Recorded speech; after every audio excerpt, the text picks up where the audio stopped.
People are asking me to help them harness their energy, focus their mind, and mentor them. So I am creating a series of life lessons and tools that have helped me turn my life around.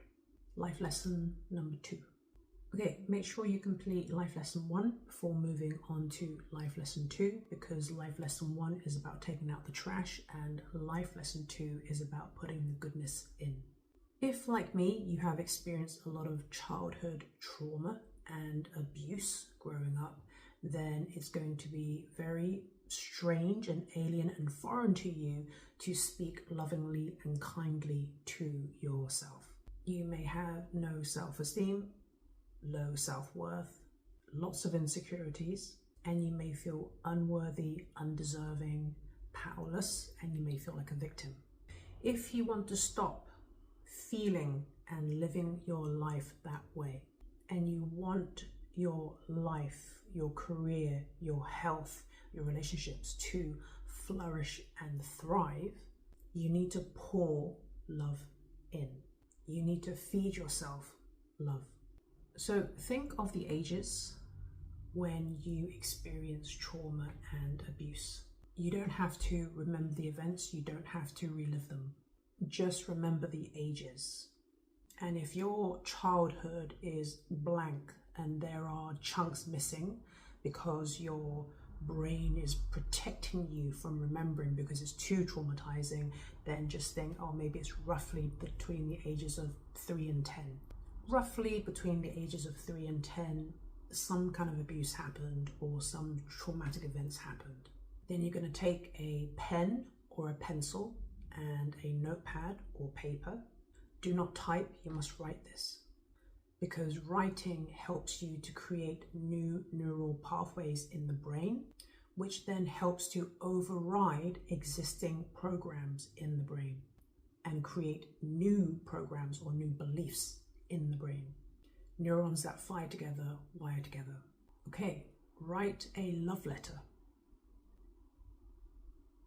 to your inner child, to the child version of you who experienced abuse from your current age.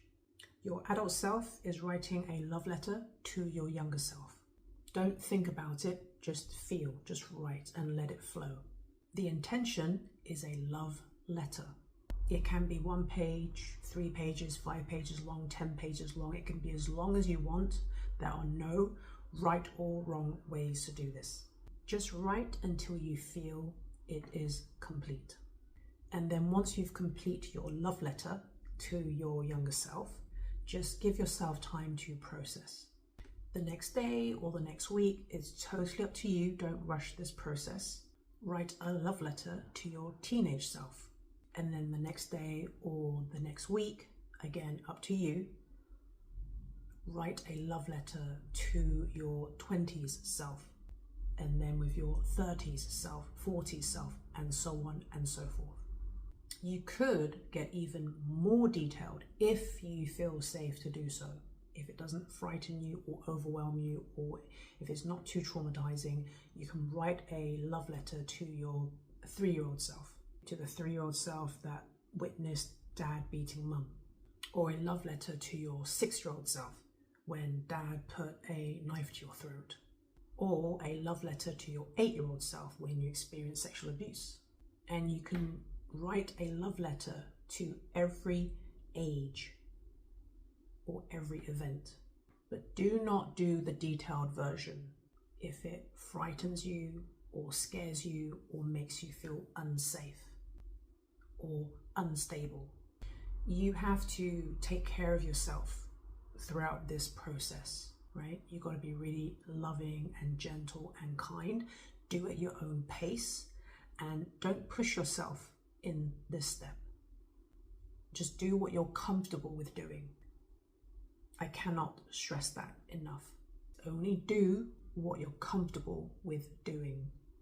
So every day or every week, you're going to write yourself a love letter. When do you stop writing the love letters? Whenever you want, whenever you feel complete. Use your intuition.